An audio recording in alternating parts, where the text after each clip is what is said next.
Norbert Elias e a psicanálise: envolvimentos e distanciamentos.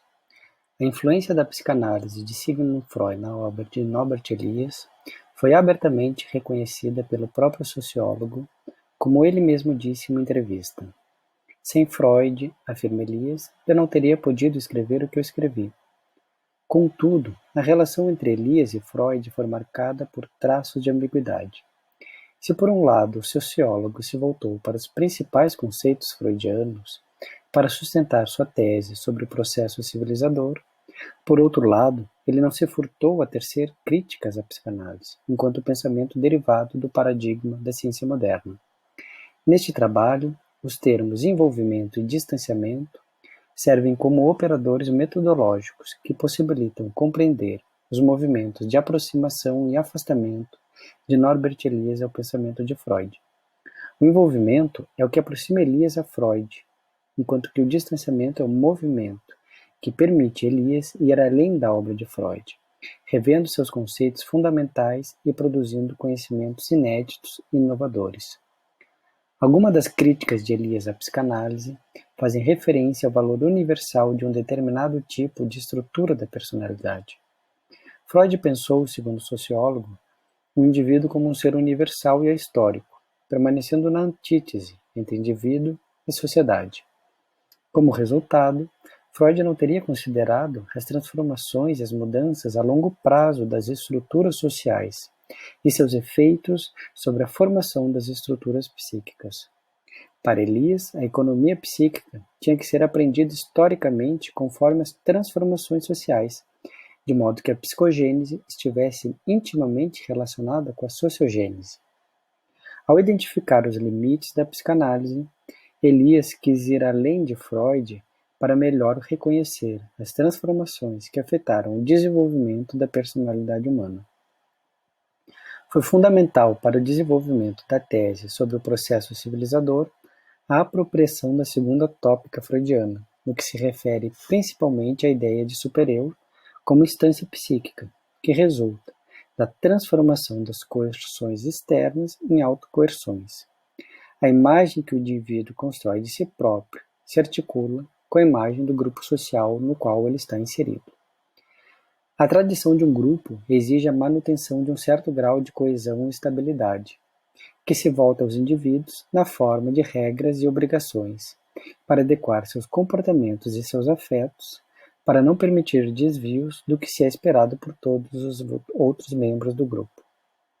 Surgem então mecanismos reguladores do nós, que vão se transformando em autorregulações e que vão construindo hábitos em cada um dos participantes.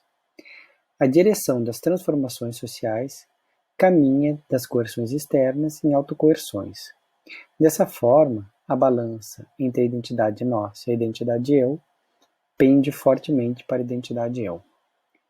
O processo de formação dos estados possibilita o desenvolvimento da diferenciação dos indivíduos dentro de uma organização na qual todos deveriam estar regulados pelos mesmos direitos.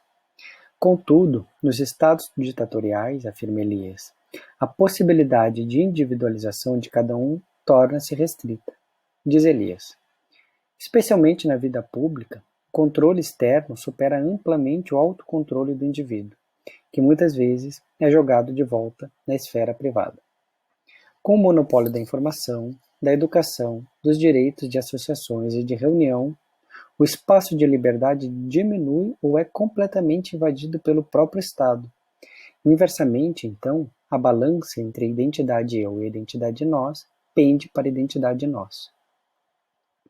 Se Freud mostrou que os indivíduos revelam suas neuroses através dos sintomas e dos sonhos, Norbert Elias foi além e demonstrou que também os hábitos e os costumes inscrevem, inconscientemente, sem que se saiba, os lugares singulares que cada indivíduo ocupa dentro das relações sociais.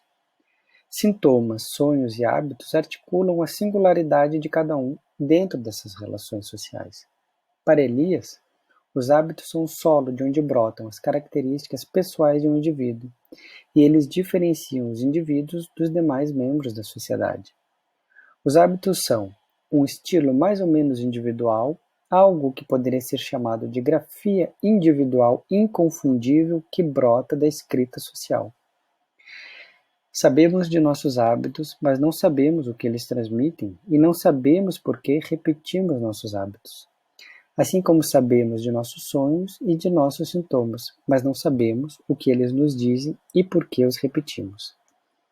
Conforme a jornalista Charlotte Berard, em seu livro Sonhos no Terceiro Reich, os sonhos podem expressar tanto o alinhamento e a adaptação ao totalitarismo, onde o indivíduo se apaga no coletivo, mas também pode expressar espaço de liberdade, de criação e de resistência.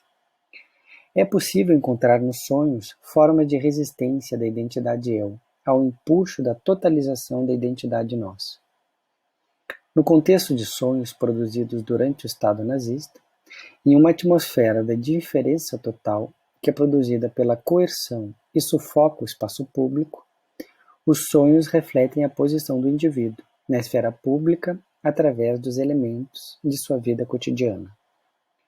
Atualmente, se não vivemos nos tempos totalitários, como historicamente aconteceu em outras épocas, vivemos tempos de rupturas democráticas, de violências sociais contra grupos minoritários, tempos de pandemias, de descaso com as universidades, de negacionismo.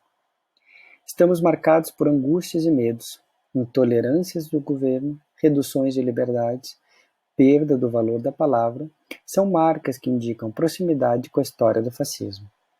Diante desse cenário, junto a um grupo de 7 psicanalistas, coletamos mais de 1.200 sonhos no projeto Inventário dos Sonhos, desde o início da pandemia em 2020. Para finalizar, trazemos um sonho deste projeto para pensar nos espaços de liberdade, de criação e de abertura à pluralidade, em um tempo em que a política é a da desumanização do outro. Quando o peso da própria realidade torna-se insuportável, a verdade se liberta nas formas de resistência do sonhar, antecipando em alguns momentos o pesadelo da própria realidade por vir. O sonho relatado por uma mulher de 38 anos. Voltava para casa, e no caminho o carro que dirigia estragou. Abandonei o carro e segui caminhando, descobrindo um caminho alternativo que atravessava parte do terreno de uma indústria que chamam de usina. No caminho encontro um grupo de animais mortos. Ao me aproximar da casa, vejo 2 pessoas ajoelhadas rezando em frente à minha casa. Penso que são meus vizinhos. Não saberei como agir em relação a eles. Da rua, percebo que meu companheiro havia feito mudanças na casa. Pintura no quarto, plantas penduradas do lado de fora. A casa está mais próxima da rua e mais exposta, sendo possível ver da rua o interior da casa.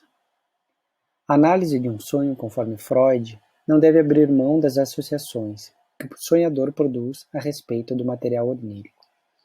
No caso deste sonho, sua interpretação se anuncia nos desdobramentos das associações da própria sonhadora.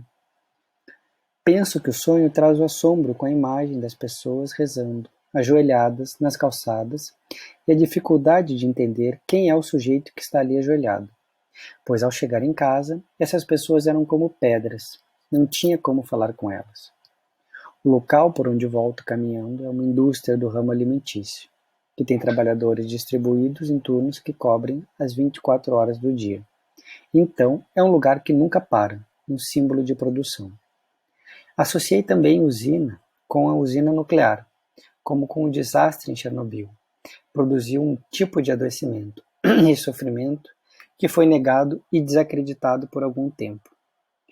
E a questão da casa estar visível da rua talvez diga de uma vida, que ainda que se passe mais dentro da casa, nunca esteve tão vigiada, monitorada.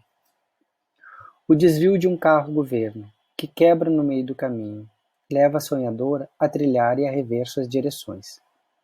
O descaso com a natureza na morte de animais.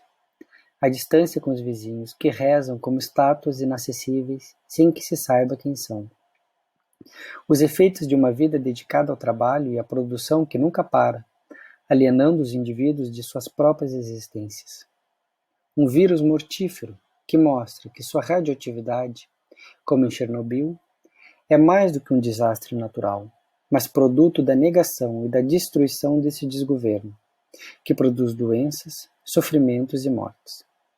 Um desgoverno que invade, anula e destrói casas, e vidas de pessoas que recusam a serem indiferentes a eles. Muito obrigado.